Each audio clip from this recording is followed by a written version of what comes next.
이번 시간에는 경기도 시흥현 지도를 읽어보겠습니다. 시흥현을 생각하실 때 경기도 시흥시를 생각하시면 안 되고요. 서울특별시의 영등포구, 관악구, 구로구, 금천구를 생각을 하셔야 되고요. 이 지도는 1872년의 시흥현 지도인데 1872년 지도에 과천 지도가 있고 안산 지도가 따로 있습니다. 시흥과 과천과 안산이 별도의 군현이었는데요. 1914년에 시흥군으로 통합이 됐고요. 한성부의 행정구역이 조선시대 한성부의 행정구역이 전부 한강 북쪽이 이제 한양이었는데요. 제일 처음으로 이제 경성부의 한강 남쪽이 포함된 지역이 이제 영등포, 1914년 이후에 시흥군 북면이 있었던 영등포와 동면의 상도리가 1936년에 경성부에 포함이 됐고요. 1949년에 이제 해방 이후에 시흥군 도림리와 번대방리, 구로리가 서울시에 편입이 됐고요. 서울시가 대대적으로 이제 넓어진 게 한강 남쪽 관악산까지 넓어진 게 1963년인데요. 그 당시에 이제 행정지명으로 시흥군의 신동면과 동면이 서울특별시가 됐는데 신동면 지역은 서초구청 맞은편이 이제 과거에 시흥군 신동면 사무소가 있던 지역인데요. 조선시대는 과천 땅이었다가 1914년에 시흥이 되면서 그 길을 동면에 에, 옆에 새로 생긴 동면에서 신동면으로 불렀던 거고요. 현재 서울시의 한강남 쪽의 대부분이 이제 1963년에 경기도에서 서울로 바뀌었다고 생각하시면 되고요. 이 지도에 등장하는 지명이 이제 안양리가 있는데 안양리에서 이제 안양시가 나왔다고 생각하시면 되고요. 광명리에서 광명시가 나왔다고 생각하시면 되겠습니다.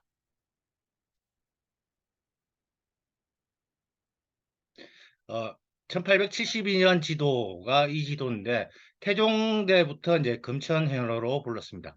그리고 이제 고려 때는 금주라고 불렀고요. 태종대에 금천현이 됐는데 금천이란 지명을 사용하다가 정조 19년에 1795년에 금천에서 시흥으로 이름을 바꿉니다. 그래서 조선 전기에 등장하는 지리진 동국예의성남, 신정 동국예의성남에서는 시흥이 등장하지 않고요. 금천이 등장을 합니다. 그리고 이제 서울특별시가 이제 한강남 쪽은 다 영등포구 있다가 여기서 이제 갈라져서 관악구, 구로구가 나왔는데요.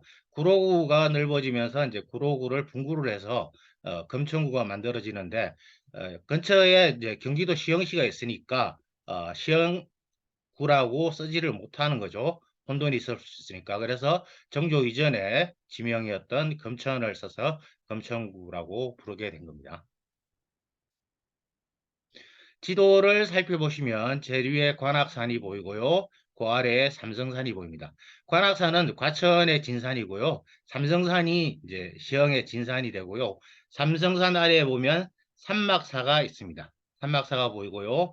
그 밑에 보면 이제 호암과 호합사가 보입니다. 그러니까 서울대학교에서 경인교대 경기 캠퍼스 방향으로 가다 보면 절이 하나 보이는데요. 호합사라고 되어 있습니다. 호랑이를 누르는 절이라는 뜻인데 여기 보시면 근처에 이제 바위가 하나 보입니다. 이 바위가 호암인데 이 바위가 경복궁 광화문 방향으로 이제 노려본다고 해서 이 호랑이 바위의 기운을 누르기 위해서 피보 창원에서 만든 사찰이 이제 호합사고요.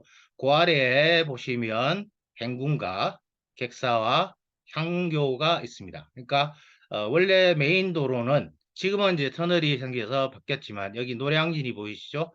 한강을 노량진을 통해서 건너다가 여기 보시면 장생현이 보입니다. 이 장생현이 이제 흔히 이야기는 장성백이에요. 그러니까 장성은 한양에는 설 수가 없죠. 민간 신앙이니까. 그래서 한강만 건너면 한양이 되는 이 지점이 이제 장성이 되었고요. 그래서 여기를 장성백이 장생현이라고 했고 여기에서 이제 길을 따라오시면 대방이 보이고 가리봉이 보이고 독산이 보입니다.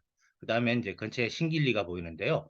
그러니까 이렇게 노량진에서 장성배기를 지나서 이렇게 가는 길이 되는데 여기를 지나면 여기가 안양리가 되고요. 여기가 만안교입니다. 그러니까 안양과 만안교를 통해서 시흥을 지나서 이제 수원 하성으로 가는 길이 이 길이죠. 그래서 가다 보니까 왕이 시흥에서 쉬어야 되니까 행궁이 필요한 거고요. 여기가 중심부니까 이제 향교랑 객사가 있는 거고요. 여기 이 길이 이제 지금으로 보면 금천구 시흥 5동, 시흥동 쪽에 보면 은행나무 사거리가 있습니다.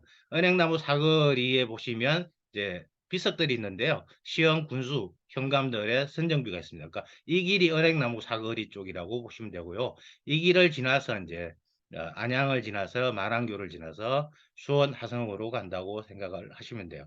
그리고 이제 이 지역이 지금 지명이 상당히 많이 남아 있는 것을 볼 수 있습니다. 자, 노량진 옆에 보시면 상도리가 보이고요. 그 옆에 보시면 봉천리, 서원리, 신림리라고 되어 있습니다. 그러니까 신림동, 봉천동이 되는 거죠. 그리고 여기 보시면 이제 자아동이라고 있는데 서울대학교 안에 있는 연못 이름이 자아연인데 이 자아동에서 따온 거고요. 위치는 서울대학교 안이 아니라 관악산 호수공원 쪽이 자아동이라고 보시면 돼요. 그러니까 동은 골짜기니까 자아동이라고 보시면 되고 그 뒤에 성주함이 있는데 관악산 가시다가 연주대 방향이 아니라 오른쪽으로 가시면 이제 성주함이 보이고요. 여기가 이제 도림천이라고 보시면 되겠죠. 그러니까 관악산을 기준으로 해서 이제 에, 양재천과 도림천이 나눠집니다. 여기가 이제 도림천 물길이라고 생각을 하시면 되고요. 그 다음에 중간에 여러분이 잘 아는 지명들이 등장을 합니다. 난공리라든지 이런 지명들이 등장을 하고요. 여기 일간정이 보이는데 이 이름을 따서 서울대 인문대 교수휴게실이 일간정입니다. 그리고 이제 메인 루트는 과거의 루트는 이제 장성배기, 대방, 그다음에 가리봉, 독산, 그다음에 이제 금천구 시흥동, 은행나무 사거리 쪽이라고 보시면 되고요. 그리고 이제 여기에 여러분도 잘 아시는 익숙한 지명 신길리가 보입니다. 그리고 이제 안양 쪽으로 보시면 여기에 이제 수리산이 보이고 박달리가 보이고 그다음에 일직리가 보이는데요.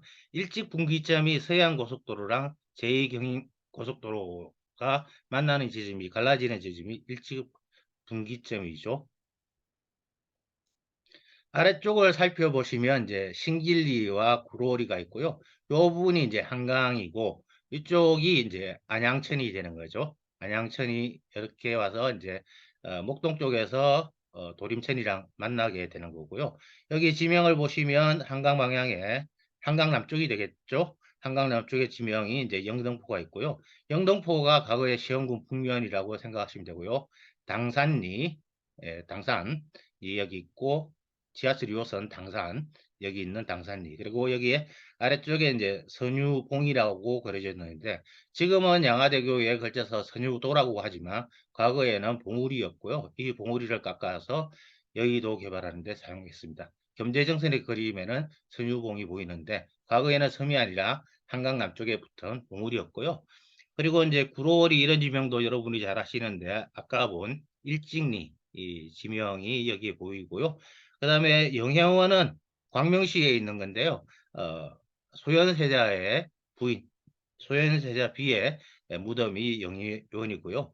여러분이 익숙한 지명인 이제 철산리, 광명리 이런 지명이 나오는데 안양리, 광명리에서 이제 안양시, 광명시가 나왔다고 생각을 하시면 되고요. 이 지도를 보시면서 그렇게 생각을 하셔야 되죠. 그러니까 경기도 시흥시를 생각할 것이 아니라 서울특별시의 영등포구, 관악구, 구로구, 금천구를 생각하셔야 됩니다.